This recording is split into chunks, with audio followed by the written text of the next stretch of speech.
I made my friends choose death. It all comes down to one morning when I was doom scrolling just a little bit and I saw a short about a question that is impossible to answer. And I was like, no way I can't answer a question. Like, I like tough questions and yeah, it was hard. I thought about it a little bit and proceeded to ask my girl, and we had a little discussion for like 2 hours, and we would have kept going if she didn't run out of batteries. And then we got a brilliant idea. Let's ask our friends. We had a party coming up in a few weeks and decided to have a little fun. So here we are at the party. It's kind of a mix of two friend groups, so what is a better idea to get everyone to know each other than a little argument? Everything was organized, we sat them down, and I went, listen up, mortals, a matter requires your attention and is waiting unanswered. You will come with me one by one and answer my question. And now you, yes, I'm talking to you, my dear viewer, you are my friend, and you are coming with me to answer that question. So, you may have heard about the blue versus red button dilemma. If not, I will give you a quick explanation.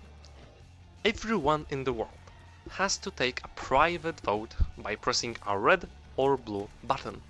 If more than 50% of people press the blue button, everyone survives. If less than 50% of people press the blue button, only people who pressed the red button survive. Which button will you press? You can pause the video, read the question one more time, think about it, question yourself. You done? Yeah, cool. So before I continue with the result, I want to expand a little on a deeper understanding of the question. I want to break down the possible outcomes of this voting and test how grounded you are in your decision. So, if we take a closer look at what exactly happens in each scenario, we can rewrite the questions in different ways to manipulate votes to our will, while keeping the actions the same. That's kinda how politics works, but never mind. Okay, I made these two beautiful charts, and looking at them, we have a division between blue and red. On one chart, blue wins and we have both colors. But on the second one, only red is visible due to blue not being with us anymore. Okay, so we have the charts, and let's analyze them from an anti-red perspective first. Let's try to assign more aggressive names to these buttons. Think about some extreme examples, don't hold back. In this way we could rename the blue button as Save Everyone and the red button as Erase Blue. You see, this raising of the question makes you disregard the red button like it's a gun. Nobody normal wants to kill other people, so why choose red then? Well, you may want to choose it if we come at it from another corner. Let's go back to no names for the charts. Now if we go with an anti-blue mindset, we can get some dramatic names too.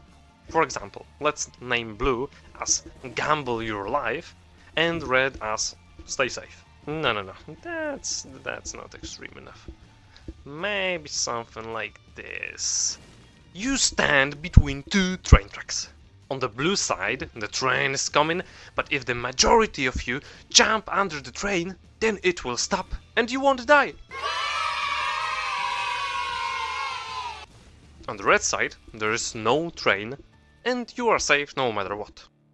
Are you jumping under the train? Well, now it's a little more dramatic, isn't it?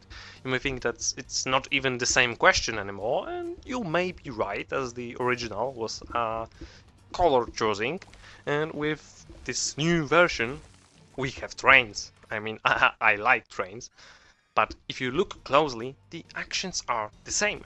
Both charts still fit this question. If more people jump under the train, then everyone survives. If not, then only the non-suicidal people stay alive, those who pressed red. So that's what I did to my friends.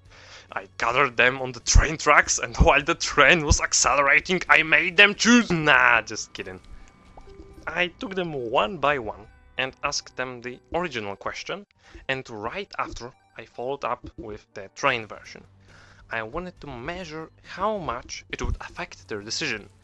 I wanted to see their worldview shaken when they refused to save people by not jumping under the train, but I never got what I wanted, because the results were strongly one-sided. It was 12 out of 14 for red, and same with my beloved train.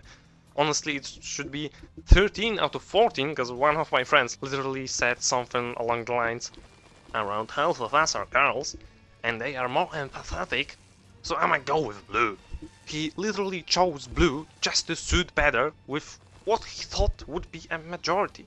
And I was a little disappointed at first, as I expected some discussion, arguments between two sides and so on, but nearly everyone seemed to think alike and was satisfied with the voting. Well, but I wasn't. And after the party, I kept thinking about it. Like, why did they all choose red? Was it just a mathematical divergence for this specific group? Or is it something more? I refused to believe that it was just random. After some discussion and reflection, I managed to narrow it down to two main factors. First of all, I think that your age plays a major role, if not the main role. The thing is, the older you are, the greater the probability of you choosing blue. If we look at kin selection and Hamilton's rule, we can see that in nature, living beings are hardwired to sacrifice themselves if it means protecting the ones they love. Well, maybe except for the praying mantis, okay? But this is even more accurate when we look at the socio-emotional selectivity theory developed by Dr. Laura Carstensen. This theory proves that as people age and realize that their time is finite, they stop prioritizing their personal goals and careers, and focus more on the happiness and well-being of their families. You might want to counter this argument with shit like, but there are a lot of grumpy old people with no families, they would press red, and well, you would be right. Wrong! Because even though, what the fuck? Because even though there are a lot of old people who would press the red button in this situation, there are many more who would still press blue, as presented in Erikson's stages of psychosocial development. Even people with no families reflect on their lives, and if they accept it as it was, they are more in favor of saving everyone, aka pressing the blue button. Changing our focus to younger generations, we tend to focus more on ourselves, on our dreams, career goals, or self-improvement, and that's totally okay. It's our right to chase what we were promised when we were kids.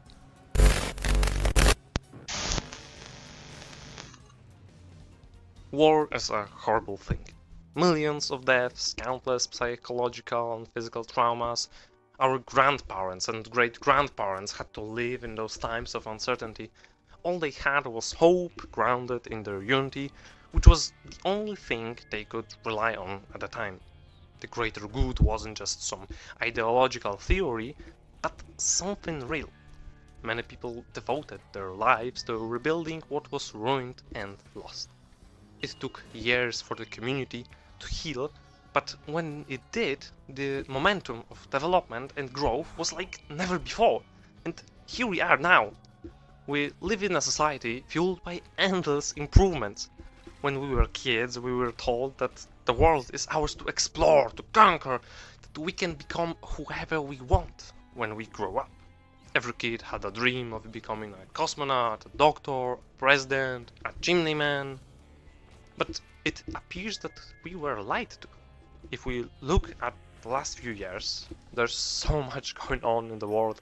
Like from the 2020 pandemic, which was like 6 years ago, we have constant political pressure. When we thought that it was getting better after the COVID, we got the Russian-Ukrainian war in 2022, which, by the way, started one day before Elden Ring came out. From there it got even more tense, and now, in 2026, We have World War III and COVID V2, this hantavirus stuff, in the span of a single year. I mean, thanks to the internet, information is transmitted lightning fast no matter the part of the world, so all good and bad information are lightning fast. And like, inflation is climbing, house prices are skyrocketing, and the job market is one big jungle where you need 5 years of experience for a minimum wage job. In the meantime, AI is taking jobs, like the Monopoly man takes your money, and brain rot is everywhere, eating your brain cells like it's a fucking zombie. And don't get me wrong, life is much better and easier than it was 100 years ago when we had to fight to live. But we were raised with a promise of achieving everything, and that promise was broken. And as young people, we believe that we have to fight for what was once promised. We don't trust the government nor any companies. The only thing left to trust are ourselves. We focus on self-improvement, chasing dreams and achieving our goals, and only safe place is our closest family and closest friends. You can't trust anybody else, pretty much. And then after that, we have to trust others and Big Blue? Why would you press blue and risk your life for such a corrupted society? Well, maybe we will check what the society thinks. What are people's thoughts? Well, that's an interesting perspective.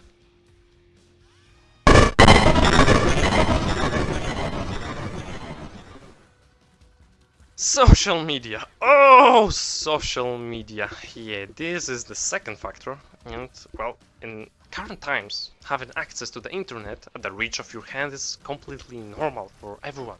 Hours spent doom scrolling, watching videos and memes is a daily habit or addiction for a lot of people.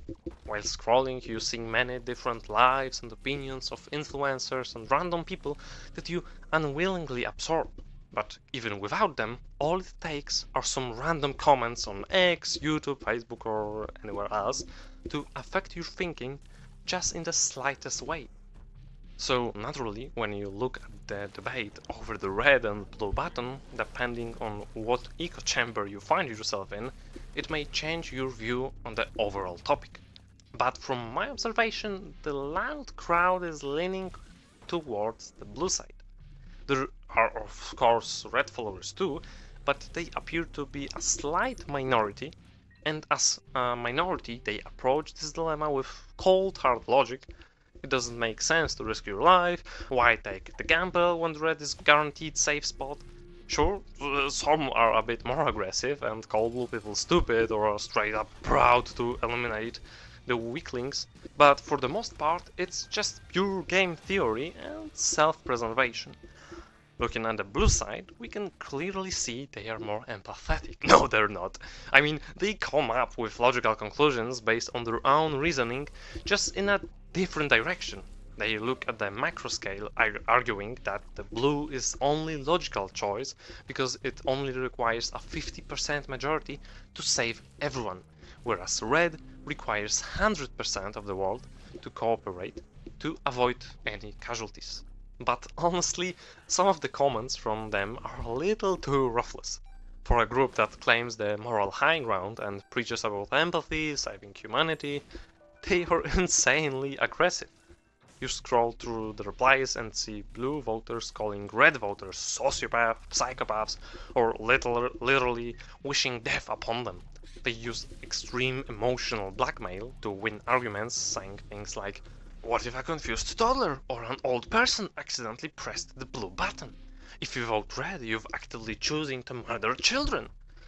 It's Wild West out there, so the so-called empathetic side will aggressively tear you to shreds if you dare to choose the option they are against. It just shows how being anonymous online can twist any discussion into a toxic battlefield. And as social beings who need other people to exist, we tend to lean toward the majority, which in this scenario leads to following the blue because it's the loud and visible side. It's hard to tell if they are actually the majority, but they are definitely the louder part of the argument, meaning that on social media the results may be a little biased because some part of the voters just read the comments and decided, well, if I vote red, I will be bad person, which on social media is way worse than risking your life hypothetically. And now if we look at recent history, even in gaming, we can see what listening to a loud minority looks like. Just look at games like Concord or Dragon Age the Veilguard, which got absolutely obliterated in reviews by actual players, or just weren't played at all. That was a little tiring. I will leave you now with this existential thought to think about it for yourself. If you disagree with any of the points that I made in this video, I invite you to discuss it in the comments. I will be happy to read and answer your opinions, but remember to stay respectful, because everyone has their own priorities and opinions that matter just as yours. Just because you think you are right doesn't mean you actually are. You have your way, I have my way. As for the right way, the correct way, and the only way, it does not exist. Friedrich Nietzsche.